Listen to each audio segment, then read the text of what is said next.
আপনি যদি ট্র্যাডিশনাল রেস্টুরেন্টে খেতে ভালোবাসেন তাহলে রাঁচিতে গেলে এই ঝাড়খণ্ডী যে রেস্টুরেন্ট আজাম এম্বা, এখানকার খাওয়ার অবশ্যই ট্রাই করবেন।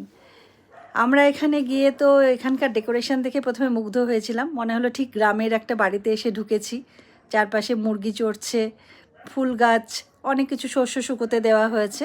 তারপর তো ভেতরে এলাম, ভেতরে আমাদেরকে খুব আপ্যায়ন করা হলো এবং দেখলাম মেনু লেখা আছে। মেনুতে মূলত মাটন থালিটাই এখানে সবাই খায়, ওরাও আমাদেরকে প্রেফার করলো এবং সামনেই ধামসা মাদল দেখে আমার কর্তা তো বাজাতে শুরু করলো, যদিও বাজাতে পারে না কিন্তু চেষ্টা করলো আর কি বাজানোর। তারপরে দেখলাম মেনু কার্ড এবং সব কিছুই মাটির, মোটামুটি বাড়ি ঘর সব, কিন্তু তার ভেতরে এসি লাগানো ছিল। তো আমাদেরকে জিজ্ঞাসা করলেন কর্ত্রী আর কি, একটি মেয়েই চালাচ্ছে রেস্টুরেন্ট, আমরা কি খাবো। তো আমরা বললাম কি ভালো হয়। তো ও বললো আপনারা মাটন ভাত খান, কিন্তু তার আগে আপনাদেরকে আমি ধুসকা খাওয়াবো। তো এই হচ্ছে সেই ধুসকা, এবং ধুসকার সঙ্গে একটা ছোলার তরকারি আর একটা চাটনি দিয়েছিল, বললো থানকুনি পাতার। তো সেটা আমরা খেলাম, ভীষণই ভালো ছিল। ধুসকার স্বাদটা তো আমার মুখে এখনও লেগে রয়েছে। চাল আর ডাল দিয়ে বানানো বলল।